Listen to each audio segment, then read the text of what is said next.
बुरे कर्म कभी पीछा नहीं छोड़ते। एक प्रेरक कहानी। एक छोटे से कस्बे में पंडित जयराम शास्त्री रहा करते थे। वे बहुत सदाचारी थे और हर किसी की मदद को हमेशा तैयार रहते थे। आसपास के कई गांवों तक उनकी ख्याति थी। उनका एक पुत्र था रामपाल। इकलौता होने के कारण बड़ा ही चंचल और नटखट था। पंडित जी की हार्दिक अभिलाषा थी कि उनका बेटा विद्या प्राप्त करके उन्हीं की तरह सदाचारी बने और पूजा पंडिताई का काम करे।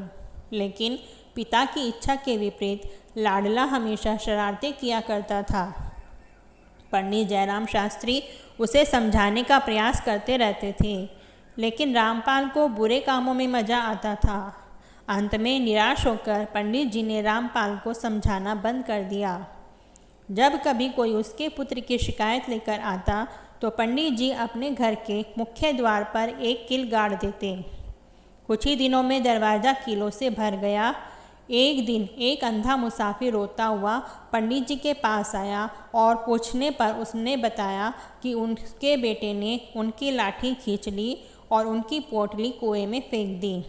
यह सुनकर पंडित जी को बड़ा दुखी हुए और उन्होंने दरवाजे की ओर देखा।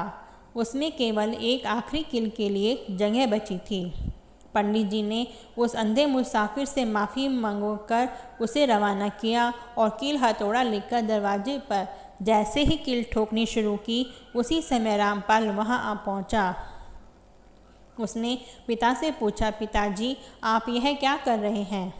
पंडित जी उदास मन से बोल उठे, बेटा मैं तेरे किए गए दुष्कर्मों की गिनती कर रहा हूँ। रामपाल आश्चर्य से दरवाजे पर लगी कीलों को देखने लगा और फिर पूछ बैठा, क्या दरवाजे पर लगी सभी कीलें मेरे कारण लगी हैं? इस पर दुखी पंडित जी बोल उठे, हाँ मेरे नालायक बेटे, ये सब कीलें तुम्हारे किए गए दुष्कर्मों की सूचक है। पंडित जी ने रामपाल को समझाया, देखो बेटा, बुरे कर्मों को छोड़कर परोपकार और सत्कर्म करो, ज्ञान विद्या प्राप्त करो, अभी भी अवसर है, नहीं तो शेष जीवन पश्चाताप में बीत जाएगा। यह सुनकर रामपाल उदास हो गया। उसे अपनी गलती का एहसास हुआ। उसने मन ही मन प्रण किया कि अब वह अच्छे कर्म करेगा और अपने पिता द्वारा बताए गए मार्ग पर चलेगा। एकाएक उसके व्यवहार में बदलाव आ गया। उसने लोगों को सताना बंद कर दिया। अब उसकी सहायता करने लगा। उसके इस बदले व्यवहार से पंडित जी खुश रहने लगे। उन्होंने रामपाल के प्रत्येक अच्छे काम पर दरवाजे पर लगी एक कील निकालनी शुरू कर दी। धीरे धीरे सारी कीलें निकल गई। एक दिन पंडित जी आंगन में बैठकर धूप सेक रहे थे कि तभी उन्हें किसी ने बताया कि अभी अभी रामपाल ने एक निर्धन बुढ़िया महिला की सहायता की है। इस सूचना पर प्रसन्न होकर पंडित जी ने जैसे ही अंतिम कील निकाली, उसी वक्त रामपाल वहां आ पहुंचा। रामपाल कभी अपने पिता को देखता तो कभी दरवाजे को।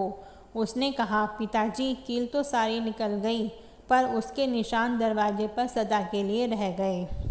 इस पर पंडित जी बोले, देखो बेटा, बुरे काम छोड़ देने पर भी उनकी बदनामी मिटाई नहीं जा सकती, इसलिए हमें कभी भी बुरे काम नहीं करने चाहिए। मनुष्य के द्वारा किए गए छोटे से छोटे बुरे काम की बदनामी उसका पीछा नहीं छोड़ती। जैसे ऋषि वाल्मीकि का प्रारंभिक जीवन उनके परिचय में हमेशा उल्लेखित किया जाता है। दोस्तों, अगर आपको यह कहानी अच्छी लगी हो तो इसको लाइक, शेयर और कमेंट करें।